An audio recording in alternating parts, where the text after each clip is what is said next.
Big response for Shane Spencer. He's 26 years old. He was never tabbed a can't-miss prospect. Never played in the majors before this year. Hit .241 with 30 homers a year ago at Columbus. Then this year, .322 with 18 homers. None of which foreshadows 10 homers in 67 at-bats in the big leagues. If you want to stretch things, that's actually more home runs per time at bat in a short stretch than Mark McGwire. That is a stretch. You are stretching now.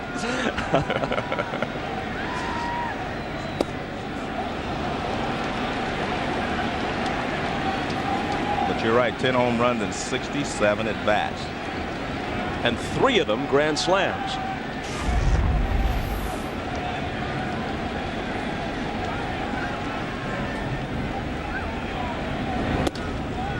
A ball and 2 strikes. I'm impressed with Hellen's fastball because, I mean, he was able to throw Chili Davis a 3-1 fastball when Chili knew it was coming, and Chili couldn't do anything with it. He swung and missed. And he's been able to throw his fastball and get ahead of the count. They're taking it because they're not ready for it. Just missed, 2-2. And Rodriguez wanted that pitch. They stayed away, and then went inside hard. And he thought he had it. Now watch Rodriguez's glove. Watch when he catches the ball. This will tell you when a catcher wants a pitch. Watch this. Watch him drop his glove. He drops his glove. And now Spencer drops this one on Helling, deep left center, and gone. Unbelievable.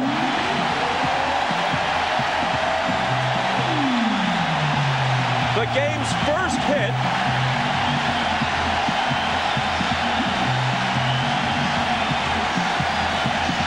Spencer continues his Roy Hobbs or Shoeless Joe act.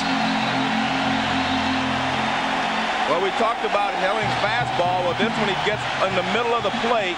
And watch the location, middle of the plate and up a little bit. And Spencer puts a charge into it, and the fans aren't going to shut up until he comes out. Did you see the look on his face when he connected? His mouth popped wide open as if to say, wow, look what I did this time.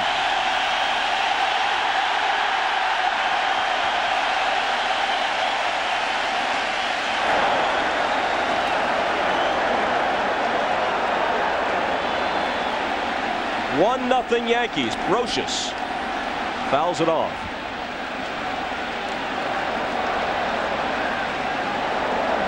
Well, Torrey didn't start him last night, opting to go with better defense in Chad Curtis in left, and Curtis got a couple of hits. Spencer wastes no time making his presence felt here.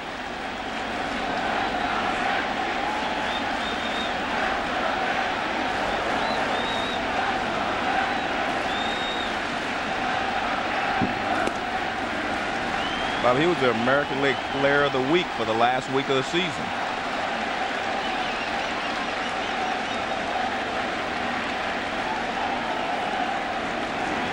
Two-one pitch.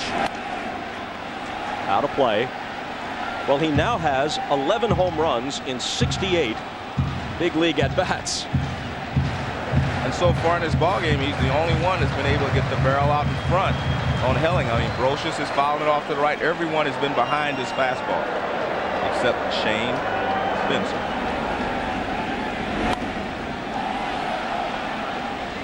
It holds at 2-2 to Brocious. Joe Girardi is on deck.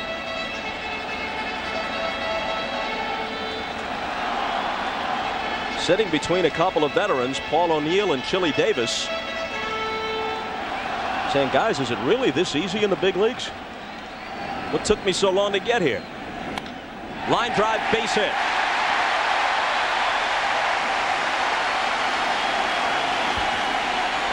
At the very least, that gets them through the bottom of the order. If Girardi concludes the inning, then their leadoff man Knobloch would start the third, so it's an important hit. It's only the second curveball that he's thrown for a strike in this ball game. And Brocious rips it to left field.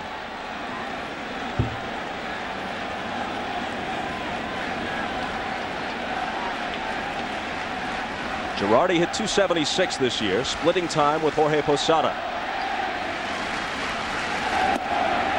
Rodriguez loves to throw, bluffs it that time.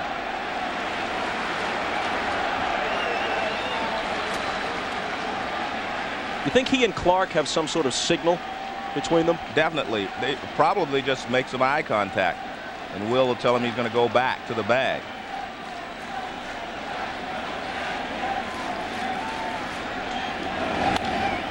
Another line drive. In comes Kelly. It drops in front of him. On his way to third is Brocious. Runners at the corners.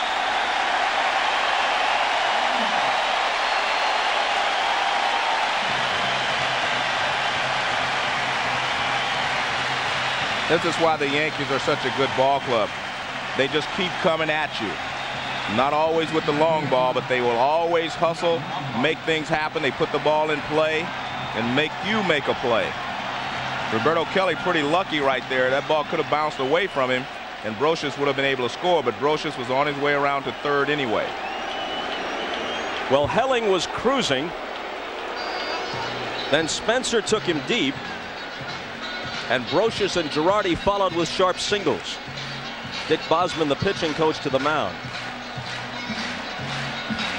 There are many ways to express what a complete ball club the Yankees have been this year. But here's one. In a season in which 32 big leaguers hit 30 homers or more, the Yankees didn't have a single player with as many as 30. Tino Martinez led them with 28. But when Shane Spencer reached 10 at the end of the regular season, it gave them 10 players in double figures in home runs. And so as a team, they have the second highest home run total in franchise history, behind the Maris and Mantle Yankees of 1961. As Tim Raines said to me, we have a lot of stars, we just don't have that superstar. Knobloch struck out in the first and takes high.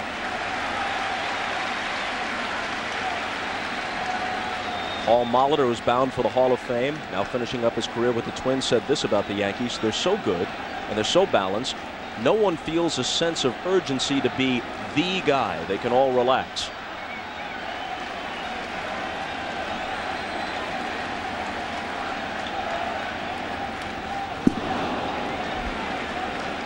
One and one to Knobloch. 1-0 Yankees as they bat in the bottom of the second.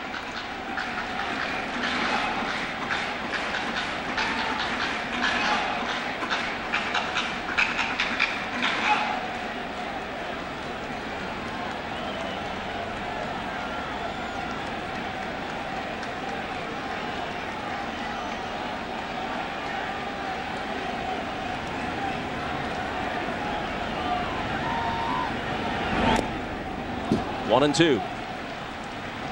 They give Knobloch a huge gap in right center field. That may explain why he hit 260 this year, Bob, instead of his customary 300. That is where he hit the ball when he played for Minnesota. He hit a lot of balls to right center, left center. And watching him swing today, I mean, he's trying to pull everything, and his head is actually moving off the ball.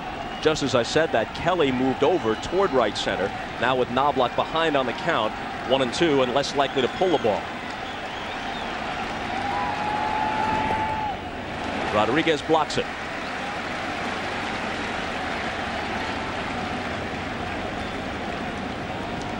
This situation in yesterday's ball game, the Yankees stole a run in this situation. They tried a double steal. See Rodriguez, as you said, he is the best catcher in the American League, and he shows why there. They stole a run last night in this situation. They sent the runner from first base, and Brocious was on third, and he scored on the back end of the double steal. Front end.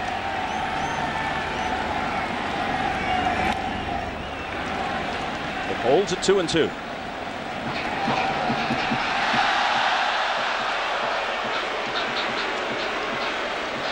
He's already thrown 50 pitches after a comparatively easy first inning. The Yankees making him sweat on a muggy night here in the second. Brocious at third, Girardi at first. They each single.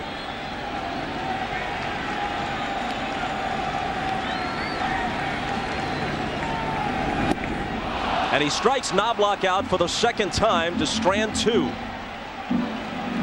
But how about Shane Spencer? He drives this one over the 399 sign in left center field.